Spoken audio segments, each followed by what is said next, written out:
Dobro večer, želim svima. Danas smo se okupili. Here we are today to present one nice book which I had only 12 hours to read because I met this gentleman yesterday. That's Mr. Iliyan Kuzmanov from Bulgaria, who lives in London. He came with his lovely wife to Belgrade to promote this book, If You Meet Buddha, Kill Him, A Pilgrimage to Freedom. So yesterday they came to our bookshop and we were engaged in conversation, and I found out that he's a writer and also the guy who's traveling around the world, and he came up with this nice book, and I was reading it. It's really excellent. I don't know how to classify this, something in between travelogue and personal search for internal freedom. So I will let Iliyan talking about that because he wrote it after all. So welcome, Iliyan. Thank you. So what can you say? What possessed you to write this nice book? It's a difficult question. Maybe the second part of the book was my first writing. I was in one really nice place in Thailand. It was very distant, and the only thing that I had, I didn't have like notebook. I just had something, pen and paper, and I have time, and I was enjoying the time that I was there, and I started writing some things. First of all, I tried to paint, but my painting were terrible, and I wanted to paint the things that I feel, and for that I started writing. I felt more confident in writing, and it was nice. And it's in one moment I discovered that I wrote something like a tale, or I don't know what, and from this moment I started writing. I feel more confident about my writing. I started writing, and the first part of the book I wrote it recently, and it was like something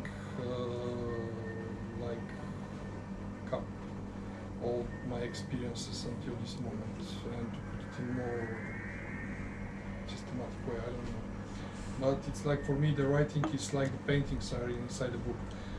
I use a friend of mine. She's a Zen Buddhist painter, and in the Zen Buddhist painting, you do something, and after that you discover what you did and start putting some small pieces inside the painting. For me, the writing is the same experience. It's like I start writing something and I don't know what I'm gonna write, and even in this book, like I don't know most of the things that I'm to be honest. But it's my first book. I haven't the other ones. So let's talk a little bit about the structure of this book. The first half is mostly about, I would say, philosophy of your enlightenment, how you actually conducted a business in London, and then you realized that just gaining material goods is not enough for you. And the second part of the book is what you call fantasy, right? Yeah. It reminds me on the ghost stories from Japan and Korea and China. It's a very nice atmosphere in them. You have animals talking to you. You have a nature vibrating, and obviously it's in the tradition of great Zen stories, and I enjoy reading it. But let's concentrate now on the first part. Like, can you tell us a little bit about your professional life and what happened? You know, how come you recognize this dimension, which most of the business people doesn't? My personal and professional life, it was traveling. To be honest, like at very young age, I went to Canada. I was 23, I think. I worked there, I studied there, I studied history. I was interested in history of religions. After that, I just went for 3 months in London. By accident, I started a business. I didn't know that I'm starting a business. I never wanted to do business in general. and it was working. It was, but I didn't feel happy, like, to be honest, with my first business. And for that, maybe my second business was the expression of myself, more expression of myself. I was in a moment that I needed to open an office, but instead of an office, I opened a coffee shop. I just wanted to my office to pay the rent, and it was like this was the business thinking: to pay the rent, to put all my stuff. I had books, probably like around 1,000 books. I put it inside the coffee shop. In one moment, they were like around 3,000. From the start, I started working with homeless people. I was selling inside homeless art. All the products were social, and it was like, for me, it was just fun. My second business, if I speak about the business, but it's still like it was mostly about the money and mostly about achieving some things. And in one moment, I started traveling more, and it's like I went to Thailand. It was my first place in Asia. After that, I traveled a lot there. But I booked a hotel, nice hotel, and I stayed there maybe 1 or 2 days. I was supposed to stay there for 3 weeks, and I started traveling and started experiencing different things. Even maybe the place was different from the places that I had been before, and I started liking the experience, and I started thinking more. And this was my first try. Maybe the first part of the book is just I was trying to give explanation to myself what was for me to write, and what was for me like even the word freedom and personal freedom and these things. Most of the writers are actually using their writing to explain themselves, and I guess you did a good job. But let me make something clear. When you started traveling, then you felt something is happening. You know, you're like apprehending your life, and around you a little bit different. Yeah, to be honest, like with my traveling, I felt in love. It's like a very banal story. I felt in love. Even like I knew that the story will not end like a happy ending. But anyways, it's like for me it was like different kind of experience. It wasn't just traveling to go to see something or to go in a specific place. For me it was different kind of experience. All the traveling, there was like a different purpose in my traveling, and even like when I was in Dharamsala, I was like to the personal doctor of Dalai Lama, and it wasn't for me, it was for another person. And it was like different kind of traveling, like all the places that I visited, there was something other, and for that maybe it made my way different. It shaped me a lot. So I don't want to compare, but old-fashioned Buddhists were actually supposed to, those who are illuminated, they're supposed to give up on all their family, their friends, their assets, and then just live as the travelers, as the dervishes, you know, like wandering around, and not having attachment to dear people and material things anymore. Did you feel like that? Yes, during my traveling, I lost my second business. I lost the person that I felt love. I knew that I'm gonna lose it. I lost, yes, I lost. I hope that I lost all my attachments during my traveling. Yeah. Please. Yeah. So. But you know, Gigi, for me, it's like even about that.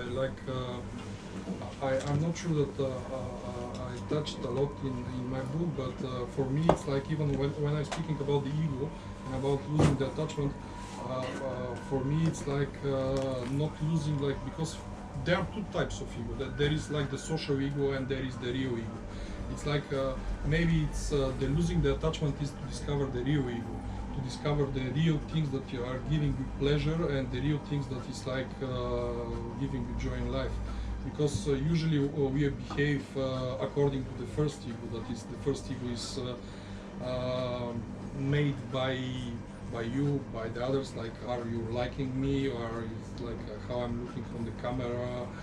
Am I fat, or whatever? It's like these are the things that most of the people care. Like even like about the book. Okay, the book is gonna be successful, and it's not gonna be successful. What I'm gonna do with the book, or what I'm gonna do the business. It's like these are the social things that are shaping the ego. The other things, like maybe for that, it's like I'm liking the Buddhism, and it's like my first book is about Buddhism, because it's like Buddhism is I think the only philosophy that is just don't give a fuck about the things. Interesting. So do you still keep your business in Yes, England? my main business I still keep it. It's even in Bulgaria I try to do some other things. I try to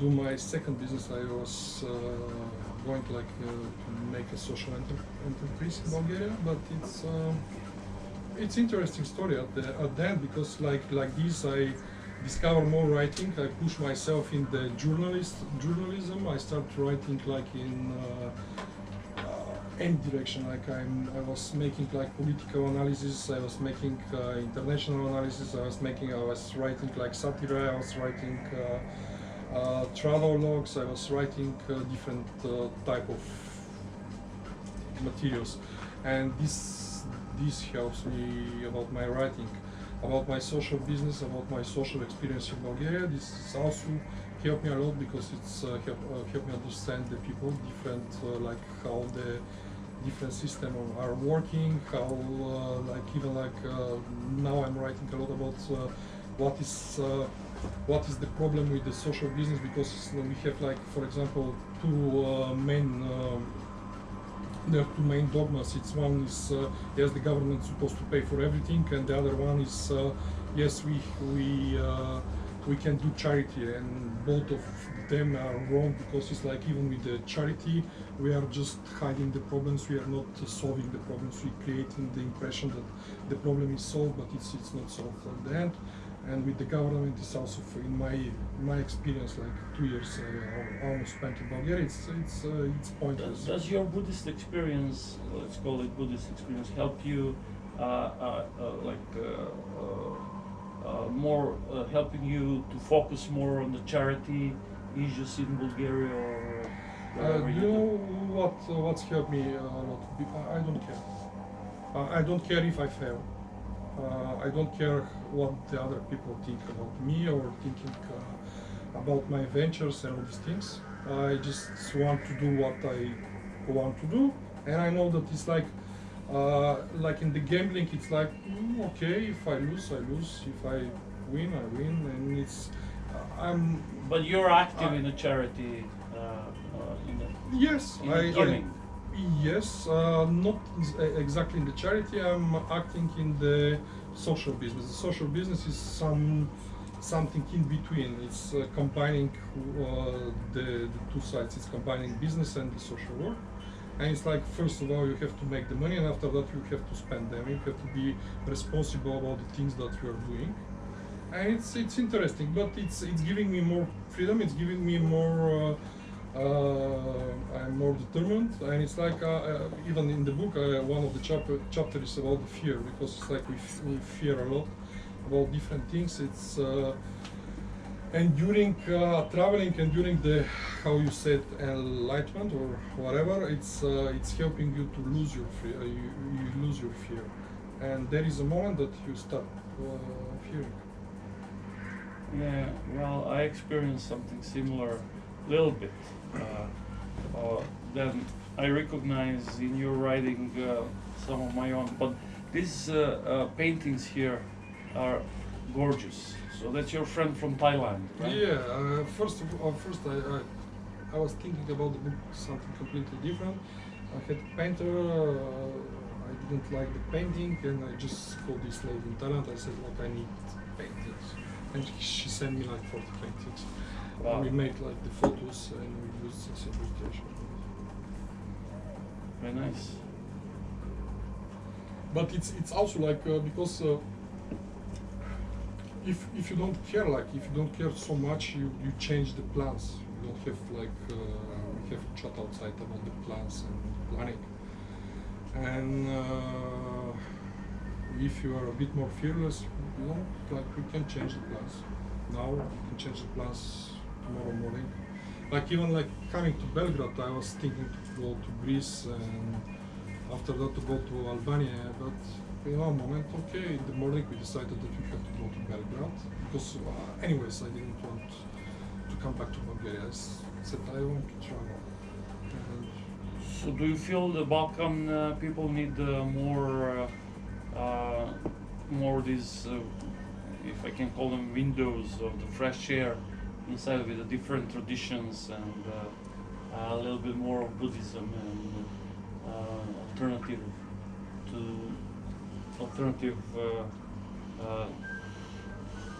things to what we have here? Yes, I think it's very useful. You know, Gigi, today I told you like we did some sort of training in the hotel that I was staying. The hotel is really nice, and we spoke with all the stuff about the book and about the things that are inside the book. And it was a different kind of training, and I was chatting after that with the people, and I was saying, okay, we are traveling now. We have to build the cultural bridges, anyways, because the people are from different cultures are coming here, are coming in Bulgaria, whatever. We also go in different places, and it's like this cultural awareness opens up us more, and it's help us. It's like even help us in. I was trying to explain in the business side, like in the business language, because when you start speaking in the business language, it's the people are more interested because it's like, okay, different clients are coming here, or you have to know the clients. You do business with different people.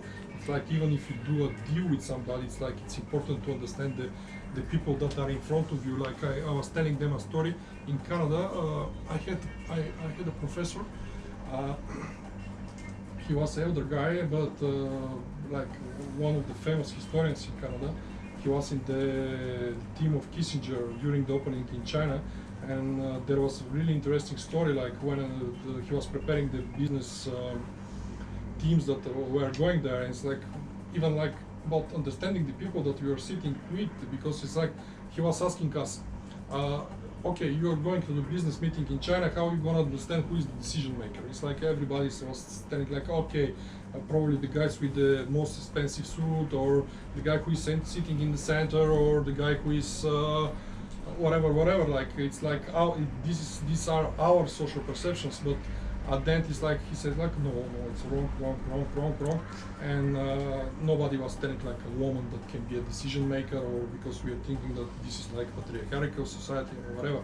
And he said no, usually like decision maker is like it's the most invisible guy in the room, and it's like he's sitting somewhere that can see everybody, and he's just taking notes of all these things. It's like this is the important guy because he doesn't want to be visible, and he wants to take all the information about the others in the room. And for that it's like, but we are used to that because in our culture, the person who is with the most power, he's in the center. He's like, he wants to show this power. And in different cultures, it doesn't work in this way. It's like not always the person with the most power wants to show his power. Yeah, especially if the decision is made before discussions. All right, so I'm not expert for Buddhism. We have somebody here who is. So if you can you tell us a little bit more about your experience in Thailand with these priests?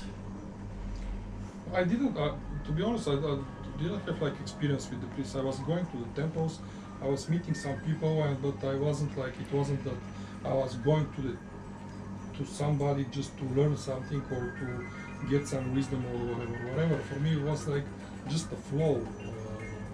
All my experience, all my traveling, it was like just flowing. And even about the the title of the book that I found today, a really nice T-shirt. For that I wear the T-shirt. It's like Kill Bill. The title of the book is coming from the Kill Bill. It's like Quentin Tarantino was using this. If you meet Buddha in the first part of the Kill Bill, he was using this phrase about if you meet Buddha, kill him. And this means this is about critical thinking, because it's like one Vietnamese Buddhist specialist. He explaining what does it mean. So it's a quote from the Buddhist. Who is Buddhist expert here? Just to look the guy who is the expert. Who is the expert? Hello. And he was explaining that this it's like, because in Buddhism everything is in dialogue. It's like it's speaking, like the teacher has to speak with the student, and it's both direction. And in one moment it's a provocation. It's like it's a way to say, like you telling the student, if you go to the road and you meet Buddha, kill him. And it's like he says, like, what the fuck? It's like why I devote my life to Buddha and you're telling me that I have to kill Buddha if I meet it. And he says, like, no, you have to have own opinion, not always that all the things that I'm gonna tell you is gonna be right. And it's the way that the life is working. Like, not always, even like if you do training, for example, with the hotel, what I did today, it's like not always the manager is gonna give the good decision, because some days we are pissed off, some days it's like we are not in the mood, some days we can say something that we doesn't think, or it's the things that are wrong. But anyways, you have to get the essence, you have to get the principles, and if you get the principle and if you get the essence, you have to have your own opinion, you have to have own compass that guides you, and not always to listen what some people are telling you to do. And it's for me it was something really nice, because we have to think a bit more. And even here in our region, our educational system is based on the levels. Like the teacher is going in the class, he's telling the students all the information, and they have to listen. And after that, the important things, they have to reproduce the information. It's just the reproduction, but it's not about the reproduction. It's about the way that you get your own. This is the way that you get your creativity, the way that you get the things that from inside. This is how you can touch yourself. My own opinion. Yeah, that brings in mind the story about some Buddhist monks in Tibet. There was a guy who was just sitting for 7 years, not saying a word, and his teacher one day just came and kicked him in the head, and that's how he got enlightened. So there are different ways, really. I'm glad you find your own way. Okay, I guess that's about it. If you guys want to ask some... maybe I can just, like, because you tell a story, maybe I want to tell a story about social business and Buddhism. I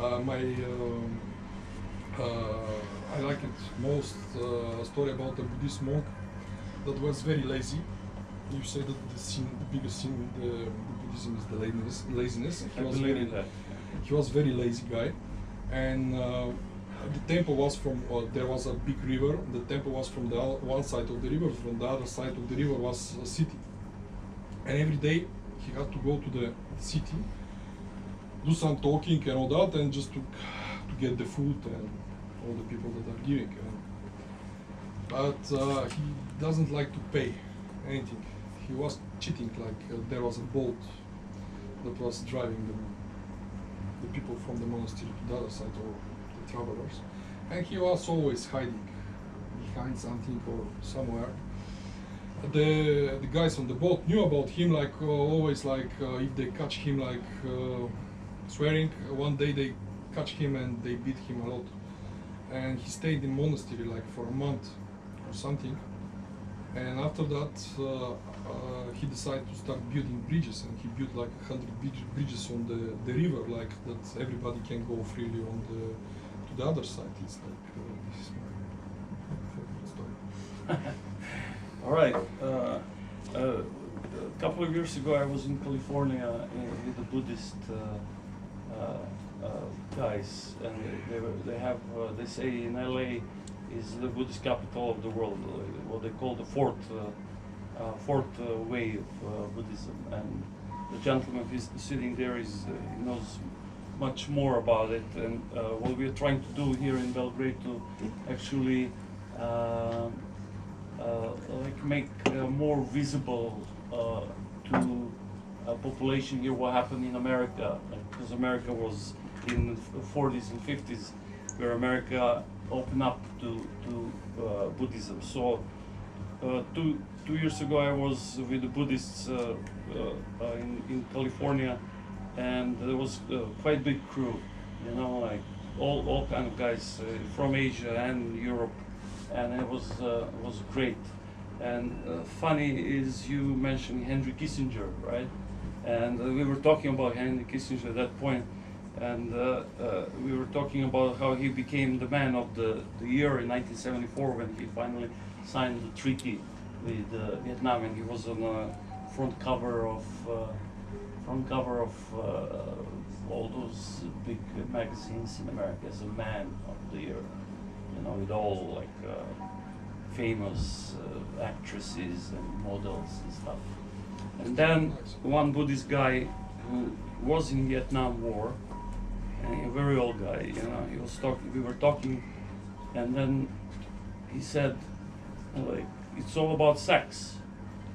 You know, that guy was like behaving like an infantile kid, you know, postponed the war just in order to be on the front page of the big magazine, so his ego will grow up, and everybody was just like hailing him and stuff. And I was like, ooh, wow, that's, you know, that's interesting analysis. Then I remember I told him, and I will tell you, when I was in Mongolia, they told me legend about the Gobi Lama, you know, who actually was introducing Buddhism to bandits through the theater. He was actually organizing in the desert a theater, and through like all kind of plays, he will actually turn the very illiterate population and, you know, like bandits basically into the Buddhism. And one day, like bandits came and they started like vandalizing his stage and everything, saying, getting drunk and, you know, trying to rape some woman. And this Lama from Gobi came on the stage and said, stop. And he pulled out his peanut, and then he started masturbating. And all the bandits were looking like, whoa, what this idiot is doing? So when he was just to ejaculate, you know, he pulled back the whole thing, you know. And the bandits were staring like, well, what is it? This is magic. And he said, if you can do this, you know, then you can burn everything. But if you cannot, you will listen to me. So the bandits tried, and, you know, they obviously couldn't stop the splash. They couldn't pull the splash back. And I was talking about that in the middle of very interesting business people, and they were looking at me, you're crazy. And the Buddhists from Vietnam said, that's true. You know, like, that's it. That's where the gimmick is, to, you know, like, stop and control it. So we made that parallel with you know, like military action with Vietnam, and, you know, all these guys doing it on the front pages. So, all right. So if you have any questions, here we go. So I don't know much about Buddhism, but you mentioned that you were going to talk about pleasure and joy, and, like, from my superficial knowledge, what I get is that in Buddhism we're not really supposed to be seeking any kind of specific experience. You should let experiences or happen, or just be there when they're happening, more than seek out specific things, because this is attachment. So how do you connect those two, Buddhism with pleasure and joy? I don't think about it. I simply don't think about it. Yeah, maybe if I want something, I do it. So is it like an instinctive movement, like you want to do something and then you do it, you don't necessarily have this thinking process about it, so it's not really attachment? I have the thinking process. Sorry. I have the thinking process, but it's like, yeah, I don't know, it's like maybe my enlightenment is not so high, but it's in general, like I try to give myself pleasure and joy. Maybe not so much as I can get, but yeah, I have to work on that. This is my answer. Yes? How you make balance between two sides? Because you said if we have something like social ego or false ego, then let's suppose that there is something like true ego, or whatever it is. So on this first level, if we say I don't give them what others think about me or how I look, etc. But in Buddhism, although it is not a religious system, but also we have this idea that let's do something good for others. So it is, detachment is not a passive principle. It is very active in that sense that we should, in that sense, in that context, we should be attached to do something good for others, not in the context of charity, because it is capitalistic concept, but in that spiritual sense, to help others to come to the point of spiritual, maybe enlightenment is a strong word, but some kind of Awakening. yes, self-realization or something like this. So it seems to me that there are two sides, detachment and attachment, and how to make balance between this. I'm gonna use his tale in this story because like I don't refuse the capitalist thinking because maybe I'm a capitalist, but I can use the play and the theater and the scene because when you discover that maybe not all my true ego or whatever, but you start out acting. And about the acting is really nice because like even like for example like let's go again for the hotel and the guys in the hotel, because if you're serving people you're acting, like at the end it's like it's your job and you're taking a specific role and you act this role. It's not like about the things that you feel, because like we have a problem like in our society, probably you have the same, like in Bulgaria we have this problem. I think it's typical here. People are expressing their feelings, like I don't like this client and I show that I don't like it, or with somebody like I'm expressing my feelings. At the end it's like it's just business. It's like when you do, it's like it's not about you in this moment. You understand, you have to have the understanding. Maybe this is the point about the balance. You have the understanding about yourself, but you keep it for yourself. It's like it's why I have to show you my feelings at this moment. In this moment it's coming the acting. Yes, but why not? Why I should? Yeah, but why not? Because at the end I'm doing my business. In my business it's like when I go in the shop, I want people there to smile to me. When I go to buy something, I want them to behave like professionally. This is the professional and the personal life. And this is maybe the point in the balance as well. It's like you have to separate the personal life and you have to separate the professional life. And when you go to the role in the professional life, you start acting like a professional. And it's like you don't bring your experiences in the professional life. Okay, today I have a bad day. Today I didn't sleep well. Today I had a problem at my home. Today I whatever. It's like I'm in love, and for that I have to forget about everything.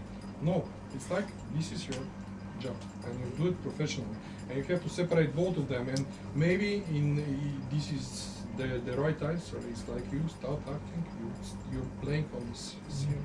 Yeah, I guess that if we try to be practical in this world, that we must make Buddhism compatible with capitalistic system. But my understanding it is that it is more subversive to it than compatible. But anyway, this is my understanding. It is subjective. Because in the book I have a chapter about, there was a chapter about the money. I think I put a chapter about the money. And Yes, you I did. was, yeah.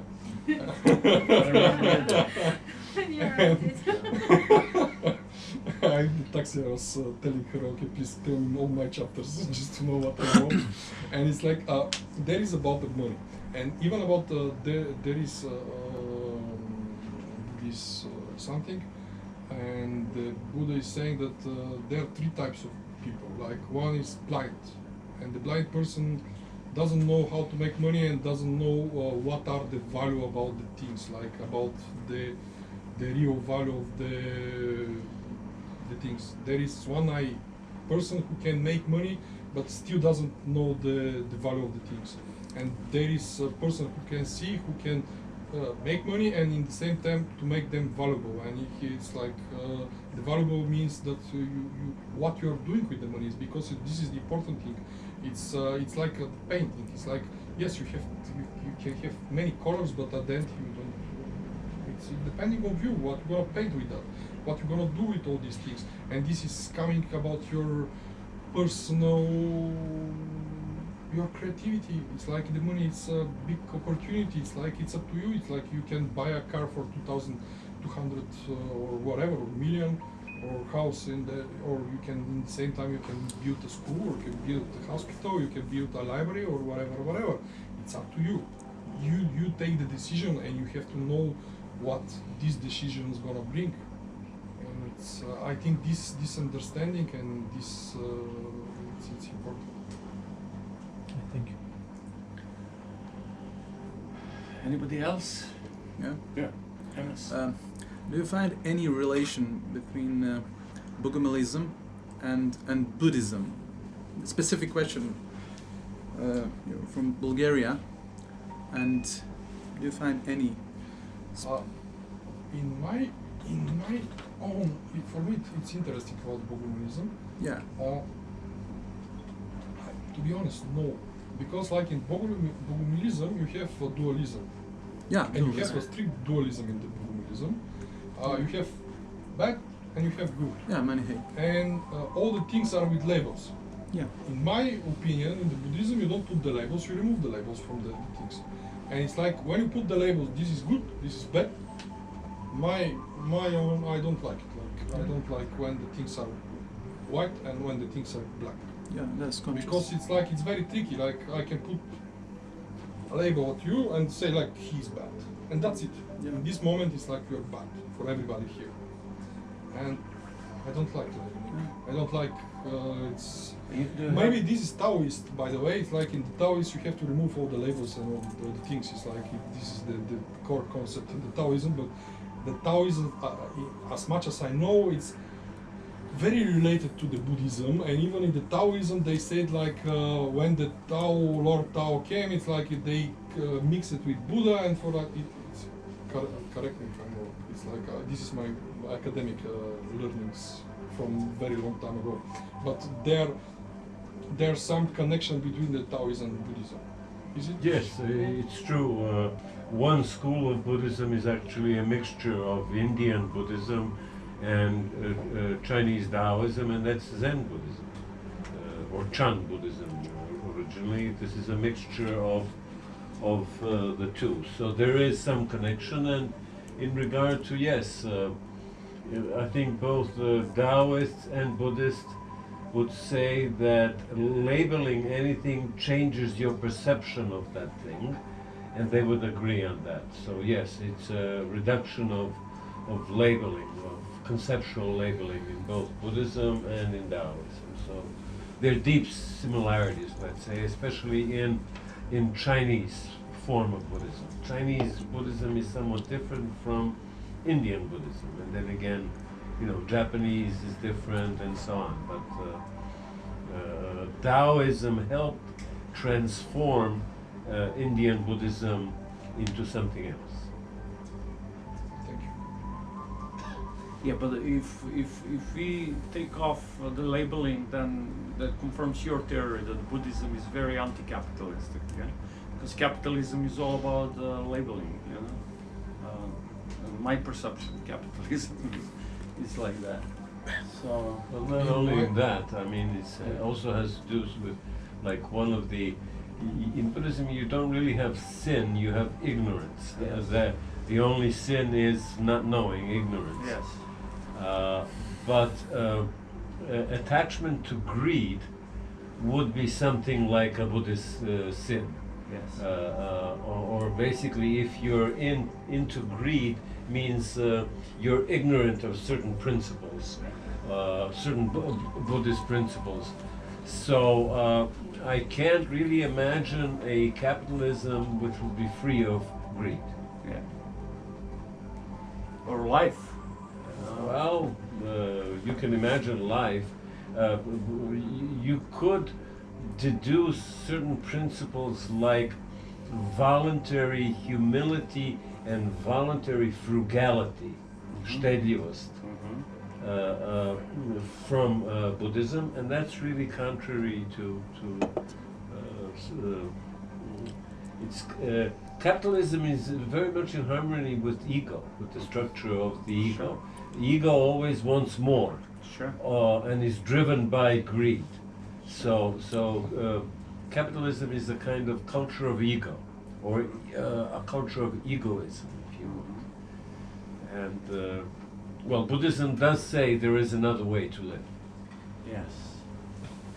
But in my own opinion, it's like what I read, the Buddhism doesn't refuse the money, and it's like the problem. It's coming how you use the money. It's not the problem the money.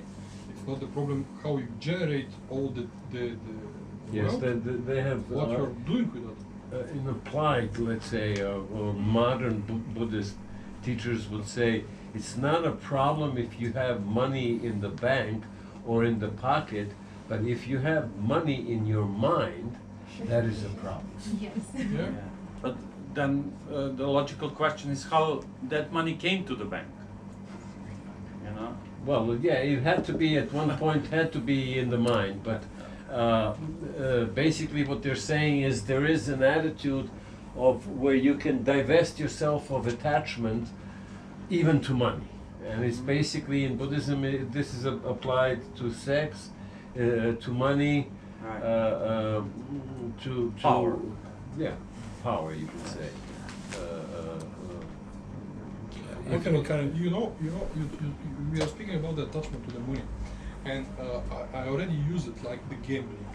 Can you be a gambler and to be attached to the money? If you are a real gambler, and in the same time to have the attachment, because the attachment to the money makes you fear that you're gonna lose, and if you fear that you're gonna lose, you are not a good gambler. If you're a good gambler, that means you don't have to fear that you can lose. You have to have a cold mind. And this is like, let's give you another explanation about the capitalism. And if you, because it's like, if you gambling, because the making money, it's a gambling, it's a game. At the end, if you fear, what is happening? And this is coming the Buddhism in this moment, because from what you're fearing from your greed. That means you're greedy. If you're greedy, you cannot play, because you're always gonna think about the money. You're not thinking about winning the game. For you, is the important the money. It's not the game. Well, judging by the number of the gambling houses in Belgrade, you know. we're all I don't Buddhists think about that. here. So, I don't know. Gambling is. I have a problem with the gambling. Official or non-official. No, this the electronic is not a gambling. It's like playing with the machine. It's not a gambling. It's All right. Any more questions? Yeah, it's kind of related to gambling. It's called meat eating. There's a lot of gambling joints. There's a lot of meat eating goes on in Belgrade. But this is a question that's very important to me: is how do you stand in terms of animals and the cruelty to animals? And are you a vegetarian? yes, I'm vegetarian. I'm vegetarian, and we are vegetarians. I cannot, for example, imagine to live with a person that is eat flesh. And yes, it's for me it's very important, the connection with the nature and the connection to the It was like few weeks ago. We went to an observatory in Bulgaria. We spoke with one of the, I think, the most famous Bulgarian astronomer. Yes. Yes. And at then we had like 4 hours conversation, and then we were speaking about the DNA and all these things. And it's like, what's the difference between us and the cherry? Whatever, like it's like with most animals, we are also almost similar in DNA and all Only that. 1%. Yeah, and for that it's like, yeah, for me it's important, very important. It's your expression about the life. It's about the other living beings. Ahimsa it is, yeah? Sorry? Ahimsa it is called in Buddhism or in Hinduism. Yeah, it's both Hindu and Buddhist. Yes. It's non-harming. Yes. Ahimsa means non-harming. Yeah, this is your personal choice that you can make it. Warm. Warm is Warm. the German. So, for what I've understood in Buddhism, so sort of the point is that you can have things and not have them, but you shouldn't get attached to it. Life sort of happens, and we need to experience the pure reality of what it is. I feel like if someone gets attached to their money and they lose it, they're gonna become like really upset and angry. And I feel a lot of like neuroticism comes from not being able to accept reality as it is. And I feel that Buddhism is sort of trying to tell us that we need to accept it first, and then we can actually work something. Yeah, I think with in this way the Taoism work really nice. Like they give like really simple explanation. Like it's like white is black, and yellow it's not yellow, and the way it's not the way, and everything the way is the way, and all these things. It's like it's shaping your perceptions and shaping. Yes, removing all the labels and all things. And yeah, it's helping about the labeling and about the attachments. What you said about, for example, going into a business meeting and not necessarily showing your emotions. I mean, what I understand from it, and it reminded me of this like Taoistic rule that we shouldn't.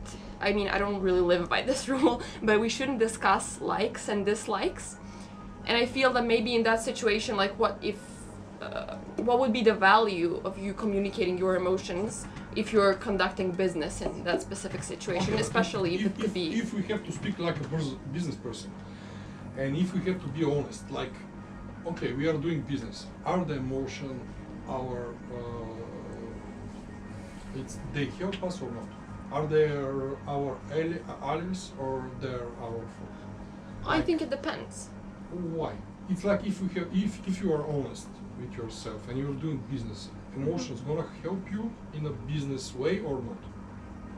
Do you have to detach the emotions from the moment that you're doing business or you're doing something that is important? So I think I like the things that I do are definitely on some level based on my emotions, but I feel that sometimes communicating them can be counterproductive, and I also feel that it's sort of like seeking validation or trying to convince the other person that my emotions they're right. It's okay for me to have them, or whatever that stems from them, that it's okay. But if I know inside myself that, okay, this is what I feel, or this is who I am, and it's valid just because, I mean, it's enough for me to know that, you make it I don't have to... a bit more difficult. Okay, if the other person is playing with you, and is playing with your emotions, what's happening with you? Because there are people who are smart. Well, and people smart get emotionally. reactive. People get reactive when someone plays with them. They're smart emotionally people, and most successful people who are doing business are smart people, and they know how to play with your emotion. What's happening then? And you have the emotion, and you think that your emotions are strained. What's happening with you? In a moment that you are dealing with a person that is Making emotionally things intelligent. difficult, maybe. Yes, because he's gonna start playing with you, and he's gonna start playing with your emotions. That means you're the losing side. And you don't know what is the opposite side. Like in many cases, you don't know with who you are dealing. Why you should bet on the emotions? Like, you don't know. You're not sure. Maybe he's smart. He's smarter than you emotionally. Why do you need them? It's better to just touch and just better just to put the mask and play. Makes sense. Thank you.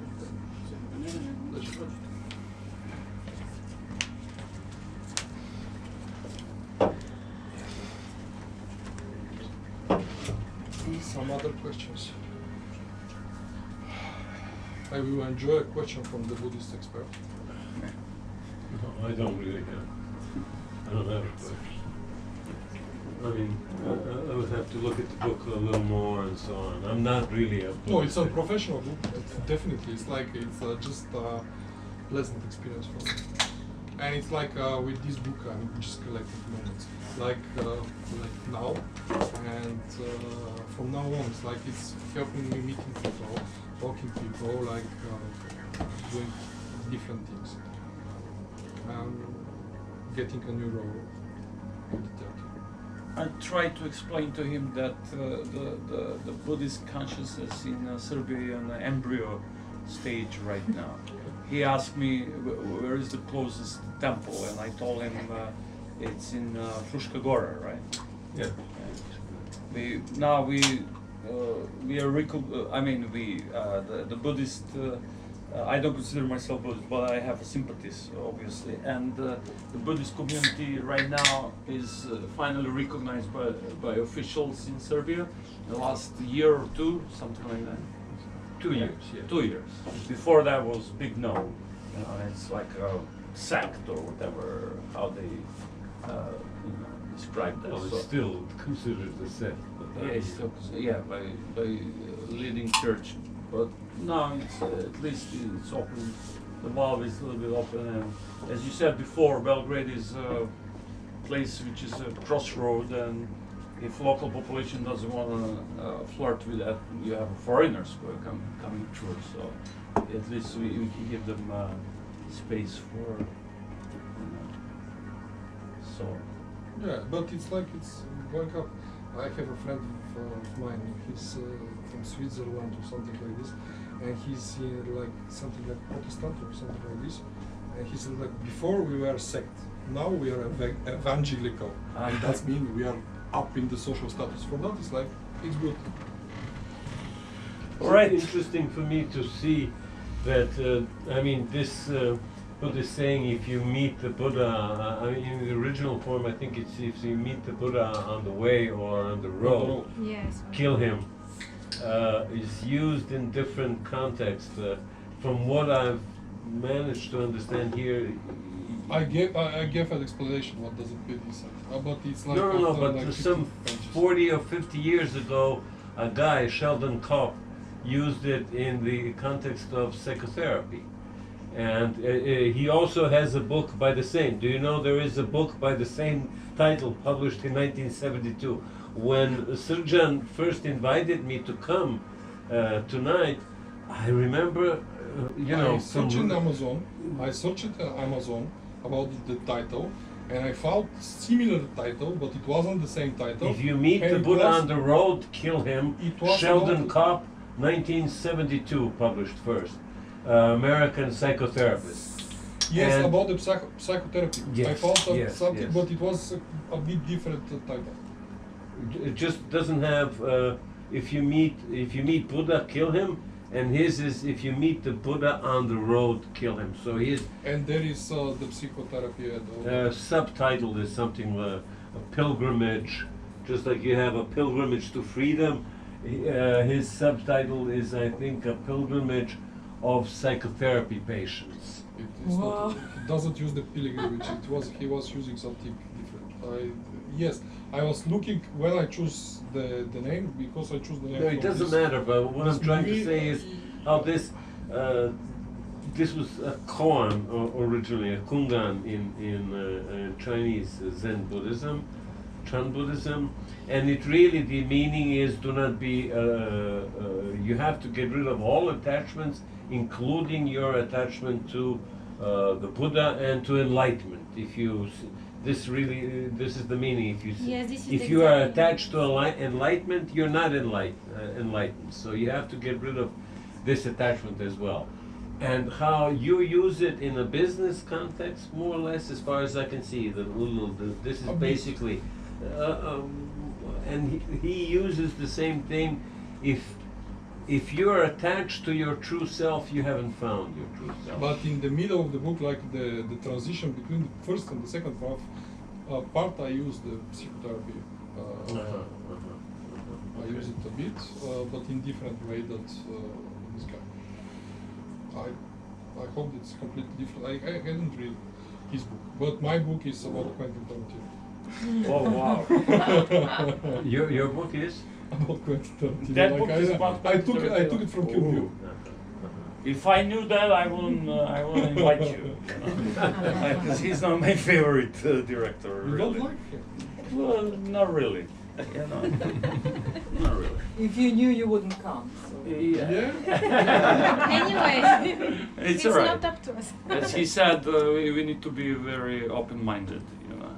And if he read your book, he would know that.